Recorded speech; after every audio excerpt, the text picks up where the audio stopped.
Agora a gente vai falar um pouco então sobre a fisiopatologia da mucopolissacaridose.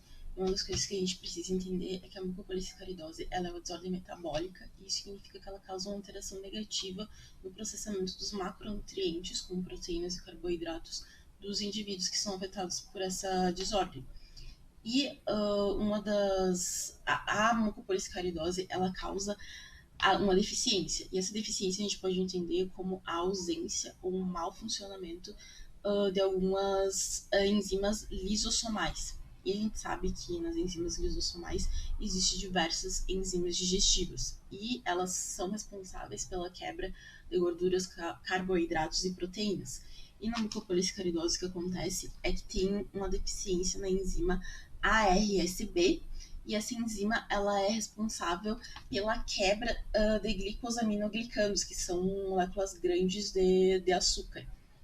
Então, os glicosaminoglicanos, eles são componentes do tecido conjuntivo e eles representam 30% do material orgânico presente no organismo.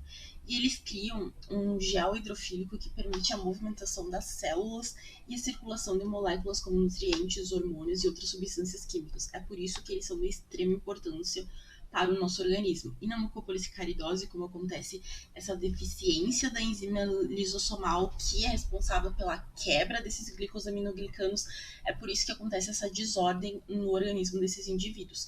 Em especial na mucopolissacaridose 6, a deficiência acontece na enzima ARCB, que ela é responsável pela retirada, pela quebra do grupamento sulfato dermatã. E esse grupamento sulfato dermatã, ele é responsável pela os vasos sanguíneos, também pelo funcionamento dos pulmões, pelo funcionamento das células da nossa pele, e também a RSB ela é responsável pela quebra do condroitin 4-sulfato, e ele é uma estrutura importante para o nosso sistema esquelético. É por isso que, não ocorrendo essa quebra, acontece toda essa disfunção no organismo dos indivíduos com mucopolissacaridose 6, que é o assunto do nosso trabalho. Então, aqui nessa imagem a gente pode ver como que era para funcionar essa enzima lisossomal RSB. Em indivíduos normais, ela promove a quebra do grupamento sulfato, que está presente em diversos glicosaminoglicanos, para acontecer essa quebra das moléculas.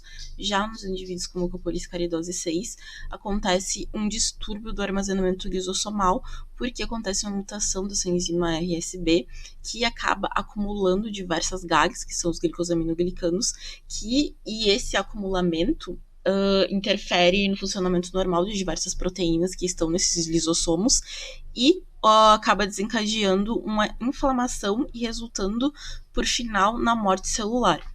Como eu falei, na mucopolissacaridose acontece essa deficiência enzimática da RSB, que a RSB ela seria responsável pela quebra desses grupamentos sulfatos encontrados nos glicosaminoglicanos, mais especificamente a RSB ela é responsável pela quebra do grupamento dermatosulfato. No nosso organismo, o dermatosulfato ele é responsável ele está presente na nossa pele, nos vasos sanguíneos, nas válvulas do coração, nas células do pulmão. Então, esse acúmulo que acontece no organismo dos indivíduos com mucopolissacaridose acaba acarretando essa desordem, disfunção no organismo. E a RSB ela também seria responsável pela quebra do codroitin 4-sulfato, que é uma estrutura que é muito importante para o nosso sistema esquelético.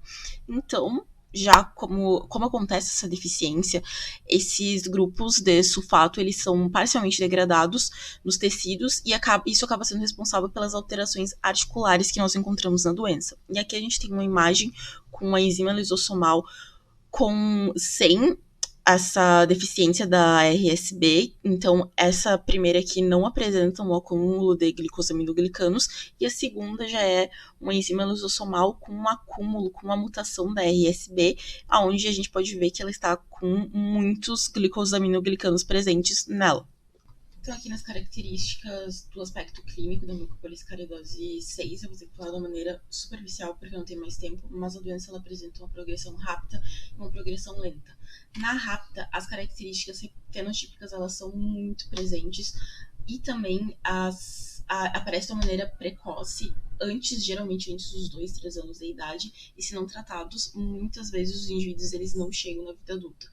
Um marcador clínico importante, um marcador laboratorial importante, desculpa, seria os níveis dos glicosaminoglicanos acima de 200 microgramas. E os aspectos fenotípicos, eles são muito marcantes, como eu falei.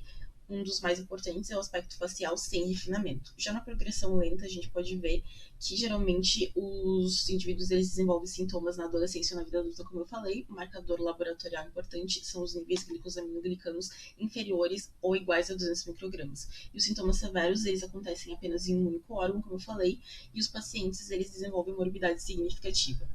Outro aspecto muito importante é que a mucopolissacaridose 6, ela não afeta não causa déficits neurocognitivos. Então, já nos aspectos clínicos referentes aos órgãos e sistemas, a mucopolissacaridose acaba afetando diversos órgãos. Ela é uma desordem multissistêmica porque não ocorre a quebra que a ARSB, a enzima lisossomal, deveria fazer nos grupamentos sulfatos condroitin 4-sulfato, que ele é responsável é um grande componente estrutural do nosso sistema esquelético, então não ocorre aquela quebra, acaba afetando de uma maneira muito agressiva, aparecendo manifestações no sistema esquelético, na cavidade oral, manifestações otológicas, digestivas, abdominais, neurológicas, cardiovasculares, porque também não acontece aquela quebra no dermatossulfato, que ele é responsável pelas válvulas do coração. Então, de uma maneira geral, a mucopolissacaridose 6, ela é uma doença multissistêmica que afeta de maneira muito agressiva o organismo do indivíduo.